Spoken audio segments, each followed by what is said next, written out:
नमस्कार दोस्तों, welcome back to your own channel Adhishthan commerce classes. आज के वीडियो का हमारा सब्जेक्ट है organisation of commerce and management, 6th chapter social responsibilities of business and today's topic is social responsibility towards the protection of environment. तो business का environment के प्रति क्या सोशल रिस्पॉन्सिबिलिटीज़ है, वो आज हमें ये क्वेश्चन से देखना है। Business should be committed to protect and promote environment. Business use all type of resource from the nature, so it is an obligation to protect the environment. It should not create imbalance in nature. देखिए, businesses को जो भी resources लगते हैं to production of goods, ये सभी resources business जो है वो एनवायरनमेंट से एक्सट्रैक्ट करते हैं। इस केस में जो भी रिसोर्सेस लिए जाते हैं एनवायरनमेंट से, वो प्रॉपरली यूज़ किए जाने चाहिए।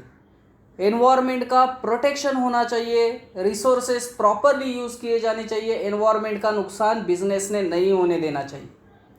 Businesses should be committed to protect and promote the environment. Business uses all type of resource from nature, so it is obligation to the protection of environment. It should not create any imbalance in nature. So businesses ने nature में imbalance create होगा, ऐसे कुछ भी काम नहीं करना चाहिए। ज़्यादा से ज़्यादा environment के protection पे ध्यान देना चाहिए।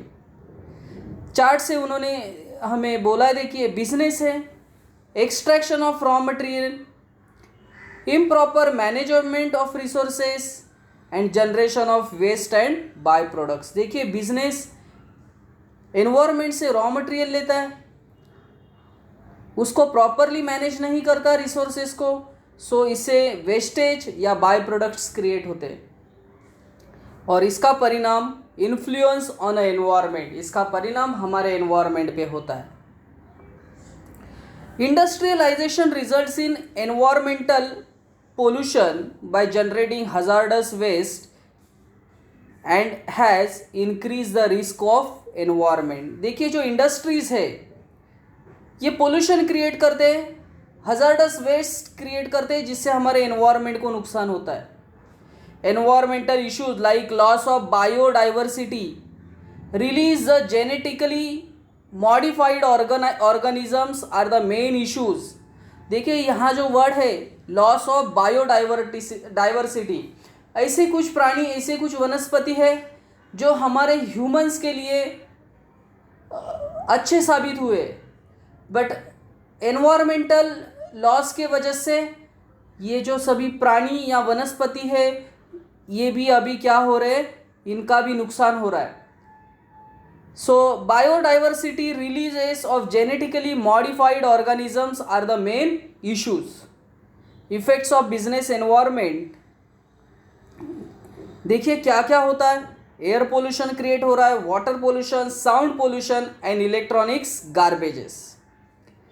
Protection of environment benefit business from many angles such as creating awareness among customer, employees, saving cost, loss, government control. तो अलग अलग तरीके से हम बिजनेस से जो एनवायरनमेंट का नुकसान हो रहा है उसको हम लोग कंट्रोल कर सकते हैं by creating awareness among customer, employees, saving cost and loss of government control.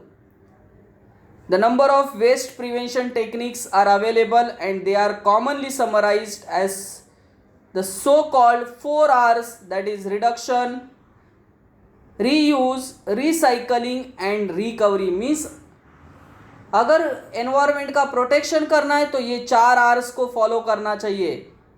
First reduction, second reuse, third recycling and fourth recovery.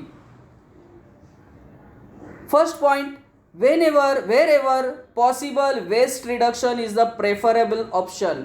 जहाँ हो सके हमें वेस्ट को रिड्यूस करना चाहिए, ऑप्टिमम यूटिलाइजेशन ऑफ रिसोर्सेस होना चाहिए। Second point, if waste is produced then every effort should be made to reuse it practicable. मतलब अगर वेस्ट प्रोड्यूस, पहला तो वेस्ट प्रोड्यूस नहीं होने देना चाहिए, that is the first R reduction. Reuse, अगर प्रोड्यूस होता है तो उसको रीयूज किया जाना चाहिए, that is the second R. Third R, recycling is the third option. Recycling should only be considered for waste which cannot be reduce और reuse. जो वेस्ट हम लोग रिड्यूस रीयूज नहीं कर सकते उसको रिसाइकल करना चाहिए। And fourth point, finally it may be possible to recover material और energy from waste which cannot be reduced reused और रिसाइकल। मतलब जो वेस्ट मटेरियल हम लोग रिड्यूस रीयूज या रिसाइकल नहीं कर सकते उससे एनर्जी क्रिएट करने को ट्राई करना चाहिए। इस तरीके से हम लोग या बिजनेस से जो भी एनवायरनमेंट का नुकसान हो रहा है उससे एनवायरनमेंट को बचा सकते हैं। सो आई होप दोस्तों ये सभी पॉइंट आपको समझे होंगे। मेरे एफर्ट्स आपको पसंद आए तो प्लीज़ लाइक करना, दोस्तों के साथ शेयर करना। That's it, thank you very much दोस्तों। We will be meeting in our next video. तब तक के लिए बाय बाय।